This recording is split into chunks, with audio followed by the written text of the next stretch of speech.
Assalamualaikum warahmatullahi wabarakatuh. Alhamdulillah ala ihsani wa syukru lahu ala taufiqihi wa amtinani. Asyhadu an la ilaha illallah wahdahu la syarika la ta'zima li sya'nih wa asyhadu anna Muhammadan abduhu wa rasuluhu ad-da'i ila ridwani. Allahumma salli wa sallim wa barik ala nabiyyina Muhammad wa ala alihi wa ashabihi wa ikhwani. Amma ba'du, para bapak lan ibu, para sederek rahimani wa rahimakumullah. Alhamdulillah alladzi bi ni'matihi tatimmu sholihat. Segala puji bagi Allah yang dengan nikmatnya kebaikan-kebaikan hamba dapat terlaksana. Kita bersyukur kepada Allah di malam hari ini kembali kita dimudahkan untuk dapat menghadiri taman-taman surga. Mudah-mudahan kehadiran kita kelak menjadi saksi yang akan memberatkan timbangan amal soleh kita. Amin ya rabbal alamin. Tak lupa kita berdoa mudah-mudahan ilmu yang kita pelajari menjadi ilmu yang bermanfaat. Allahumma anfa'na bima 'allamtana wa 'allimna ma yanfa'una wa zidna ilman. Salawat dan salam mudah-mudahan senantiasa tercurah limpahkan kepada Nabi kita Muhammad sallallahu alaihi wasallam, kepada keluarga dan juga para sahabatnya radhiyallahu anhum ajmain. Allahumma salli wa sallim wa barik ala nabiyyina Muhammad wa ala alihi wa ashabihi wa man tabi'ahum bi ihsanin ila yaumiddin. Kaum muslimin dan muslimah rahimani wa rahimakumullah. Alhamdulillah, malam ini kita akan melanjutkan membacakan tafsir surah Al-Munafikun. Surah Al-Munafikun. Jamaah rahimani wa rahimakumullah. Namun sebelumnya kami ingin mengajak para jamaah untuk mengingat kembali tentang target kehidupan kita di dunia ini. Sebagai seorang muslim, target jangka panjang kita adalah masuk surga dan dijauhkan dari neraka. Mudah-mudahan kita termasuk di antara hamba-hamba Allah yang dijauhkan dari neraka dan dimasukkan ke dalam surga. Allahumma inna nas'alukal jannah wa ma qarraba ilaiha min qaulin aw amalin wa na'udzubika minan nar wa ma qarraba ilaiha min qaulin aw amalin. Inilah target jangka panjang kita, dan inilah kesuksesan yang hakiki. Dalam surah Ali Imran ayat 185 Allah berfirman, A'udzubillahi minasyaitonirrajim, faman zuhziha 'anil nar wa udkhilal jannata faqad faz. Barang siapa dijauhkan dari neraka dan dimasukkan ke dalam surga, maka sungguh dia telah beruntung. Namun ingat jamaah, untuk meraih target ini tidaklah mudah, banyak rintangannya. Rasulullah sallallahu alaihi wasallam sudah mengingatkan kita dalam hadis Al-Bukhari nomor 6487 dan hadis Muslim, huffatil jannah bil makarih wa huffatin naru bisyahawat. Surga itu dikelilingi dengan segala yang dibenci oleh jiwa. Dan neraka dikelilingi dengan segala yang disenangi oleh jiwa. Selain itu, setan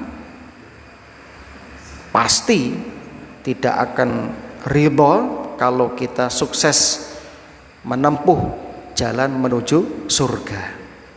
Setan akan terus menggoda kita agar kita menyimpang dari jalan yang lurus, agar kita tergelincir masuk ke dalam neraka. Dalam surat Al-A'raf ayat yang ke-16 Allah berfirman, qala fa bima aghwaytani la aqudanna lahum siratal mustaqim. Kata iblis ketika diusir dari surga, karena engkau ya Allah telah menghukum aku tersesat, maka aku benar-benar akan menghalang-halangi anak cucu Adam dari jalanmu yang lurus.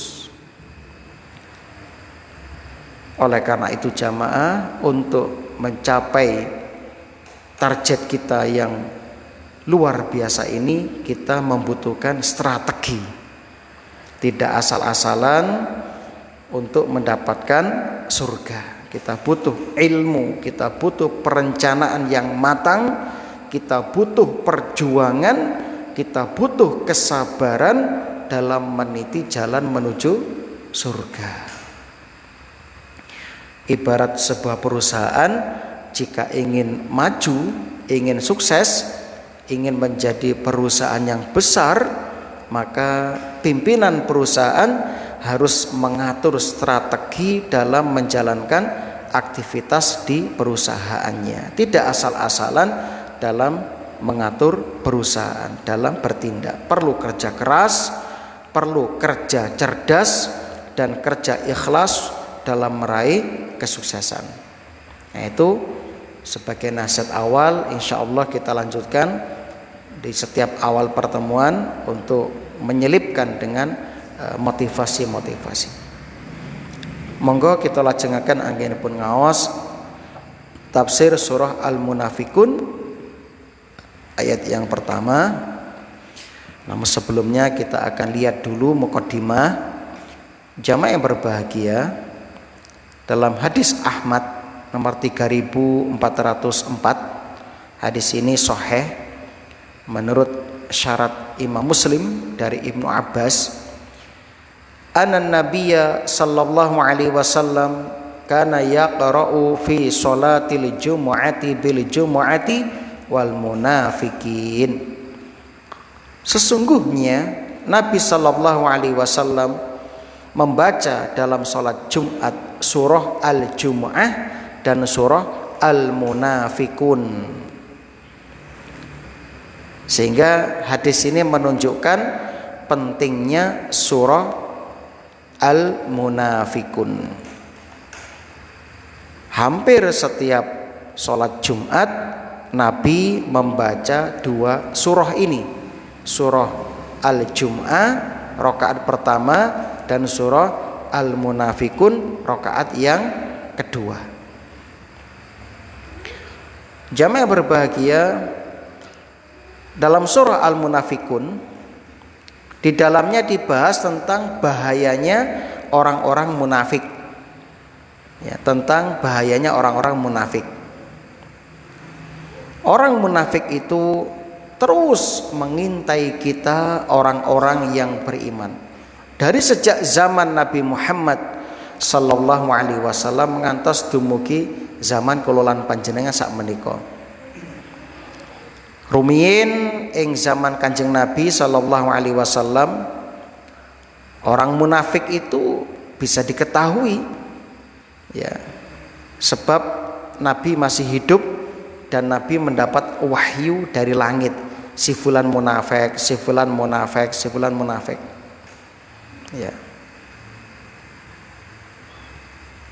Itu jamaah berbahagia.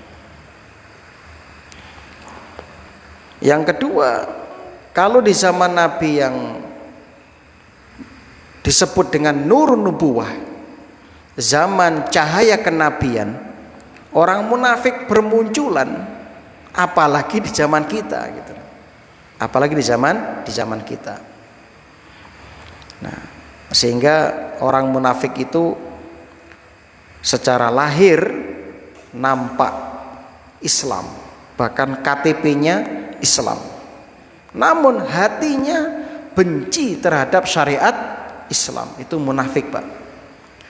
Dan itulah orang-orang munafik zaman sekarang ya, orang munafik zaman sekarang.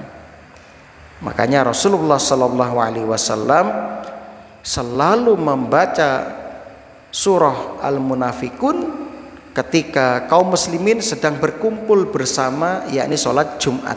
Setiap pekan diingatkan tentang orang munafik. Ini menunjukkan apa? Menunjukkan munafik itu musuh dalam selimut yang harus kita waspadai. Berikutnya, salajengipun surah Al-Munafikun termasuk surah Madaniyah. Artosipun surah ingkang dipun turunkan kepada Nabi setelah hijrah ke kota Madinah. Di kota Mekah dereng wonten tiang munafik ya. Di Mekah tidak ada orang munafik karena Islam belum memiliki kekuasaan. Munafik baru muncul di kota Madinah setelah perang Badar, ketika kaum muslimin mulai nampak memiliki kekuasaan, memiliki kekuatan, baru muncul kelompok-kelompok munafik. Rumiyin nalika Kanjeng Nabi dugi marang kota Madinah, hijrah di kota Madinah. Di Madinah itu terdapat 3 kelompok. Yang pertama Yahudi, orang-orang Yahudi yang sudah kita jelaskan, ada Bani Qainuqa, Bani Nadir, lan Bani Quraidzah.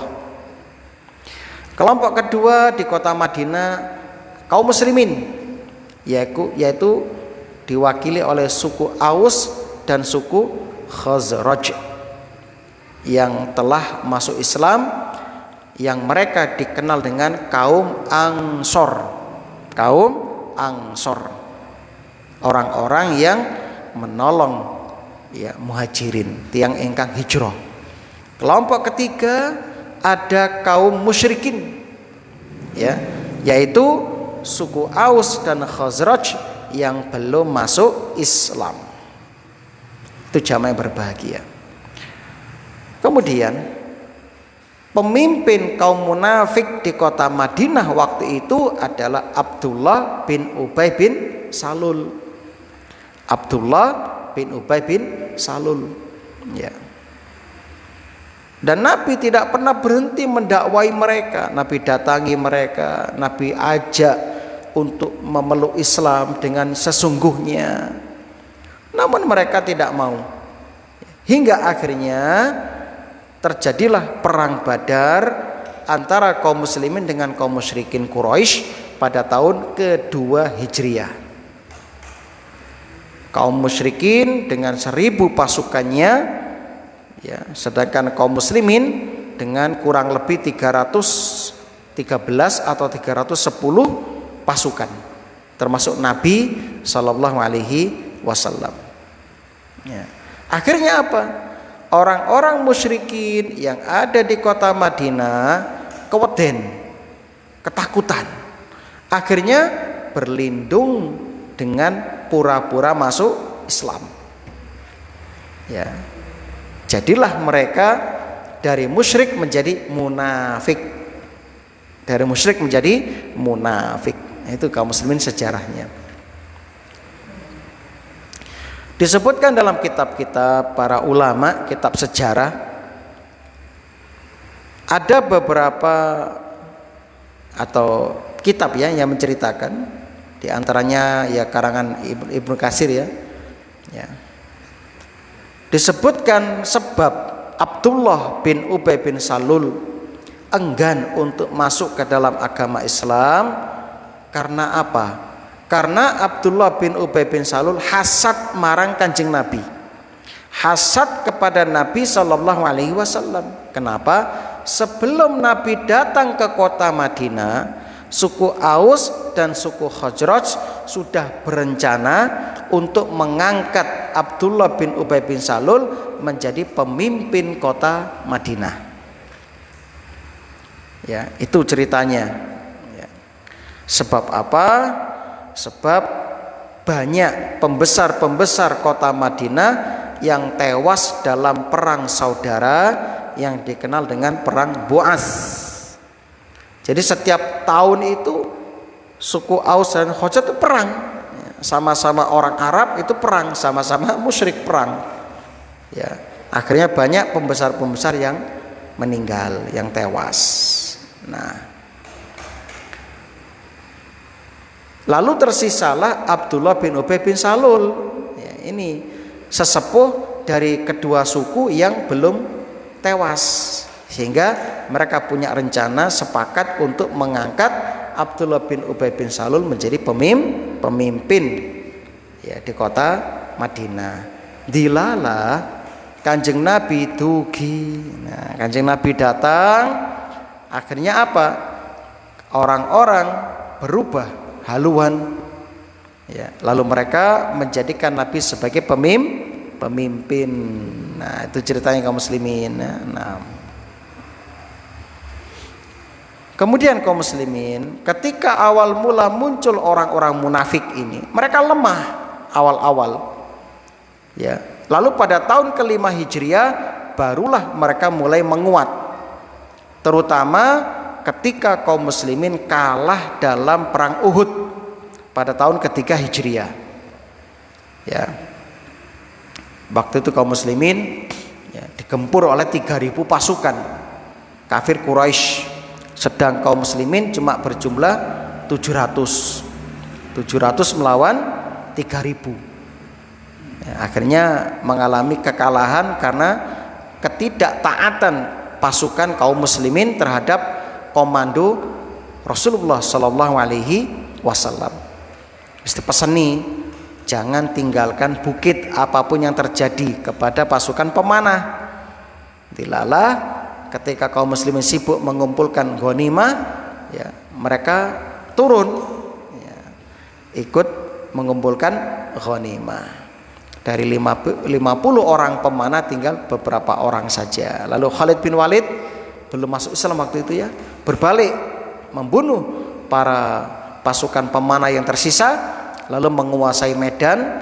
Akhirnya kaum muslimin kocar-kacir dan mengalami kekalahan. Itu jamaah yang berbahagia. Ya. Kemudian ketika peristiwa Khandaq, perang Ahzab, orang munafik berkhianat. Ya, mereka bekerja sama dengan Yahudi, yaitu tahun kelima Hijriah. Terus begitu merongrong dari dalam, menggembosi dari dalam, hingga akhirnya kaum munafik kembali melemah, yaitu tahun ke-9 Hijriah, ketika Rasulullah Shallallahu Alaihi Wasallam menguasai kota Mekah secara penuh, yang disebut dengan peristiwa Fathul Mekah. Fathul Mekah itu ceritanya. Ya. Dan puncaknya ketika perang Tabuk, Allah bongkar kedok-kedok mereka sampai turun surat At-Taubah yang secara khusus ya membahas tentang perang Tabuk dan membuka kedok-kedok mereka, sehingga kaum muslimin secara umum orang-orang munafik mengalami 3 masa. Yang pertama, masa yang masih lemah, tahun 2 Hijriah pertama muncul. Yang kedua, masa yang menguat, puncaknya tahun kelima Hijriah. Yang ketiga, masa melemah kembali tahun 9 Hijriah. Jadi orang munafik itu muncul ketika Islam mulai kuat ya, sehingga mereka menyembunyikan kekufurannya dan menampakkan keislamannya. Itu kaum muslimin yang berbahagia. Kemudian kaum muslimin rahimani wa rahimakumullah ya. Adapun orang munafik zaman sekarang mereka tidak ragu menampakkan kemunafikannya. Ya. Mereka dengan terang-terangan mengatakan syariat Islam sudah nggak layak, nggak cocok untuk zaman sekarang. Mereka mengatakan zina itu halal. Mereka mengatakan semua agama sama, semua agama masuk surga, itu kata mereka. Naudzubillah. Ini kan zindik sudah ini, sudah mendarah daging kemunafikannya. Bahkan orang yang menganggap zina halal padahal Allah mengharamkan, dia telah murtad, keluar dari agama Islam. Ya. Beda dengan orang yang jatuh dalam zina tapi tetap meyakini dalam hati zina ini haram. Ya, berarti dia jatuh dalam dosa besar. Orang munafik enggak, Pak. Makanya nifak itu dibagi menjadi dua. Ada nifak i'tiqadi, ada nifak amali. Nifak i'tiqadi pelakunya keluar dari Islam, murtad. Seperti tadi itu, menghalalkan zina misalnya, menghalalkan yang diharamkan. Adapun nifak amali, pelakunya tidak dihukumi kafir, tapi dia jatuh kepada dosa besar. Nifak amali seperti kalau berbicara berdusta, kalau berjanji nulayani janji, kalau diberi amanah berkhianat. Itu zaman yang berbahagia. Itu munafik zaman sekarang. Itu zaman yang berbahagia. Nah, oleh karena itu sekali lagi berhati-hatilah, berdoalah kepada Allah agar kita dijauhkan dari orang munafik dan sifat nifak. A'udzubillahi minasyaitonirrajim. Bismillahirrahmanirrahim. Idza ja'akal munafiqun. Idza ja'akal munafiqun. Apabila orang-orang munafik datang kepadamu ya Muhammad. Qalu, mereka berkata, nashhadu innaka la rasulullah. Kami bersaksi bahwa sesungguhnya engkau adalah utusan Allah. Wallahu ya'lamu, dan Allah mengetahui innaka la rasuluh, bahwa engkau benar-benar rasulnya. Wallahu yashhadu, dan Allah bersaksi innal munafiqina lakadzibun, sesungguhnya orang-orang munafik itu benar-benar pendusta. Insyaallah ya. Jamaah yang berbahagia yang dalam ayat menika, dalam ayat ini orang-orang munafik ya, orang-orang munafik menyebutkan pernyataan mereka, nashhadu innaka la rasulullah. Mereka menggunakan 3 taukid ya. Yang pertama mereka mengatakan nashhadu, kami bersaksi ya, yang mana ini sama dengan bersumpah, seakan-akan orang munafik mengatakan kami bersumpah ya Rasulullah, begitu. Yang kedua mereka kuatkan dengan innaka, kata inna, sesungguhnya. Ini menunjukkan takkid, penguatan, penekanan. Jadi mereka mengatakan kami bersumpah ya Rasulullah, ya Rasulullah, sesungguhnya engkau benar-benar. Ditambahlah dengan lam ya, la Rasulullah, lam pendek, ini juga menunjukkan takkid, penguatan, artinya sungguh. Nah, jadi nggak main-main mereka mengucapkan dengan 3 taukid, 3 penguatan, 3 penegasan ya. Itu jamaah yang berbahagia. Apa alasan mereka datang kepada Nabi Sallallahu Alaihi Wasallam dan membawakan pernyataan ini yang tegas ini, bahkan dikuatkan dengan tiga penguat, 3 takkid? Apa alasannya ya? Sebab dalam bahasa Arab ya, dalam bahasa Arab itu sudah menjadi gaya bahasa Arab untuk menunjukkan sesuatu yang serius, sesuatu yang benar-benar mereka membawa taukid, terkadang ditambah sumpah, begitu. Itu jamaah yang berbahagia.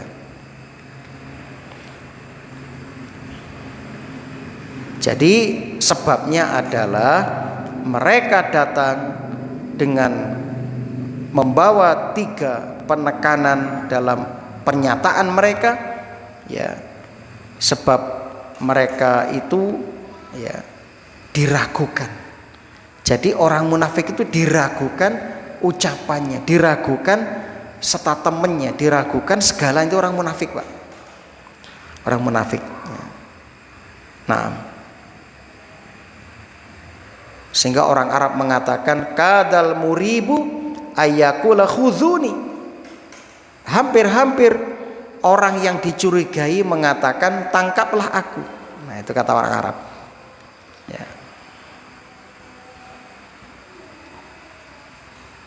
Jadi kesimpulannya, orang-orang munafik itu tidaklah datang kepada Nabi Shallallahu Alaihi Wasallam dengan membawa pernyataan ini kecuali karena memang mereka diragukan. Jika mereka tidak diragukan, gak perlu mereka membawa pernyataan yang tegas seperti ini sampai membawa tiga taukid, kan begitu. Nah, justru dengan pernyataan ini semakin terbongkarlah kedok mereka. Karepeku pingin terlepas dari ya orang beriman, tetapi dengan pernyataan tersebut ya mereka inilah yang semakin membongkar bahwa iman mereka bermasalah, jamaah. Iman mereka bermasalah. Makanya mereka tidak datang kecuali membawa itu tadi. Wallahu ya'lamu innaka la rasuluh. Dan Allah mengetahui bahwa engkau benar-benar rasulnya. Wallahu yashhadu innal munafiqina lakadzibun. Dan Allah bersaksi bahwa orang-orang munafik benar-benar pendusta. Perhatikan jamaah, wahyu dari langit yang menyatakan. Sehingga di sini ketika mereka datang dengan membawa 3 taukid, Allah pun membantah mereka dengan 3 penekanan juga. Yang pertama, wallahu yashhadu, Allah bersaksi. Maksudnya apa? Allah bersumpah.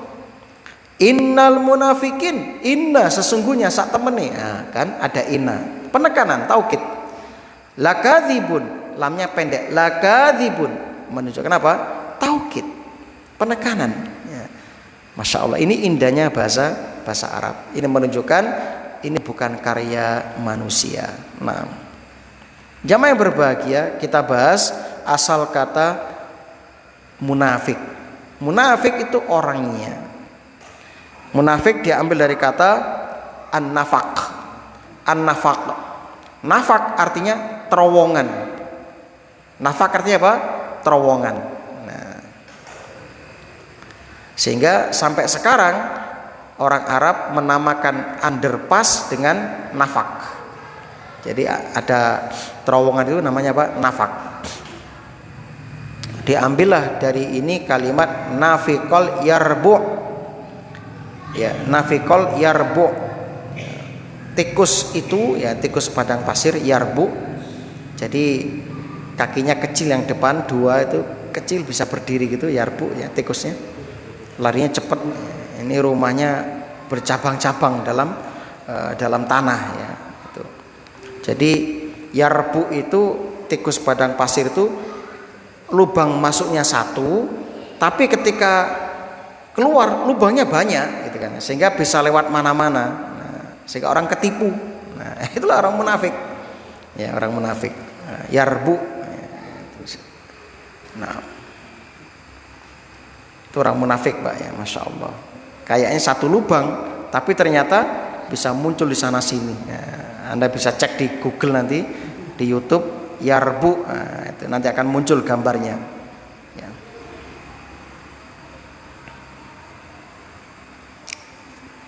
Jamaah yang berbahagia, nifak dibagi menjadi 2. Tadi sudah kita jelaskan. Yang pertama nifak akbar, yaitu nifak i'tiqadi, kemunafikan yang berkaitan dengan akidah sehingga mengeluarkan pelakunya dari keislaman. Yang kedua nifak ashghar atau nifak amali, ya, kemunafikan yang berkaitan dengan tanda-tanda munafik, ya, itu tadi sudah kita sebutkan.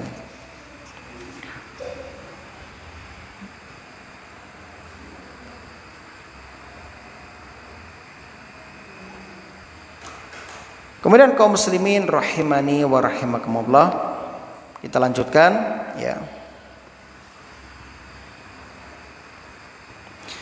Adapun yang dibahas dalam ayat ini nifak apa Ustadz? Nah, yang dibahas dalam ayat ini adalah nifak akbar atau nifak i'tiqadi. Ya. Yang menyebabkan pelakunya sampai keluar dari Islam. Ya, itu kaum muslimin yang berbahagia.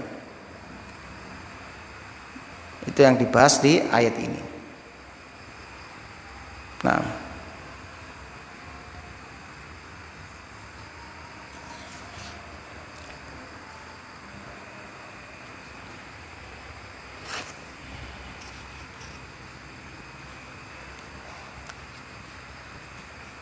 taib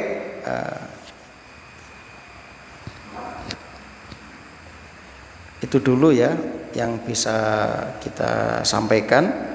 Sebelum kita akhiri, kita akan sampaikan dulu ya fawaid dari ayat ini ya. Surat Al-Munafikun ayat pertama. Yang pertama ya,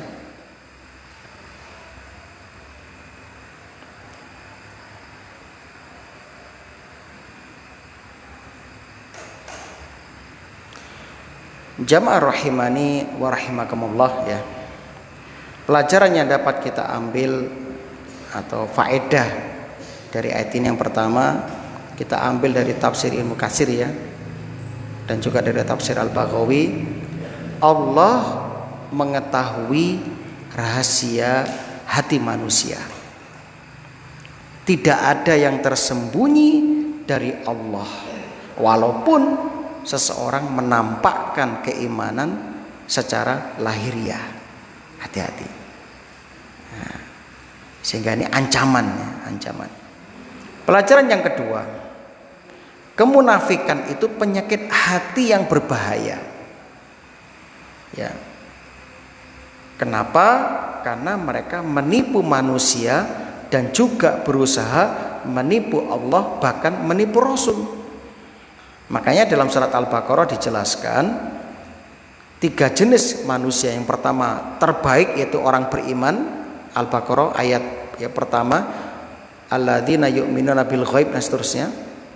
Kemudian yang kedua, kelompok yang buruk itu orang kafir, hanya 2 ayat ya. Kemudian yang ketiga, kelompok yang super buruk yaitu orang munafik, ada beberapa ayat ya. Mereka itu menipu Allah, menipu Rasul, menipu orang beriman. Itu jamaah yang berbahagia. Pelajaran yang ketiga, ucapan yang benar tidak bermanfaat tanpa keikhlasan.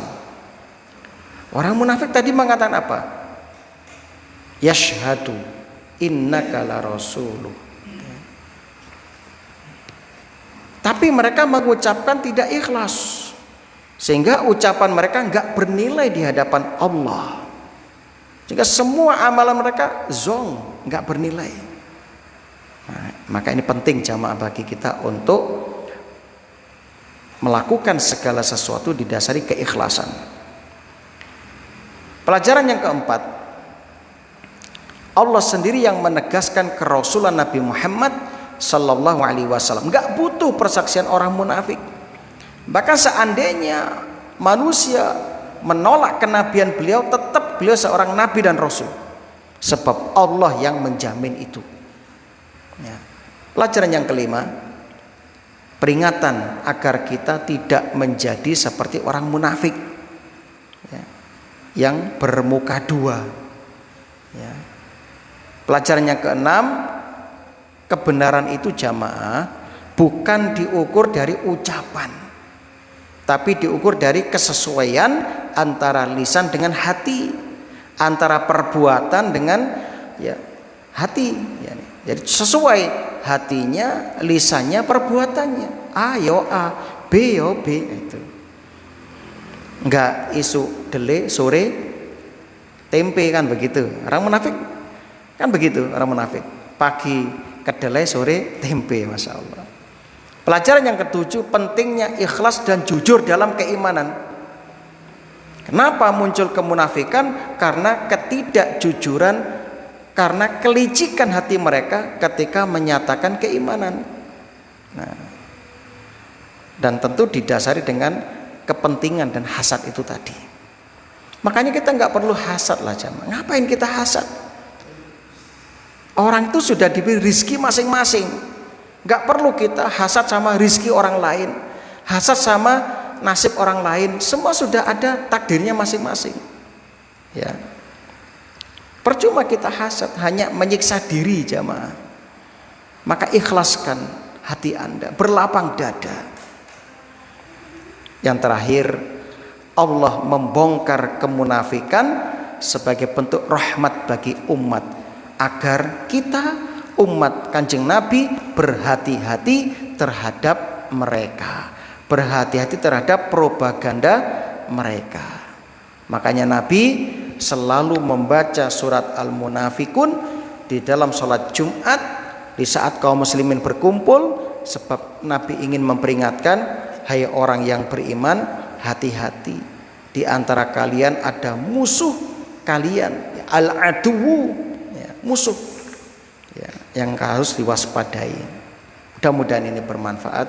Subhanakallahumma wa bihamdika asyhadu an la ilaha illa anta astaghfiruka wa atubu ilaik. Assalamualaikum warahmatullahi wabarakatuh.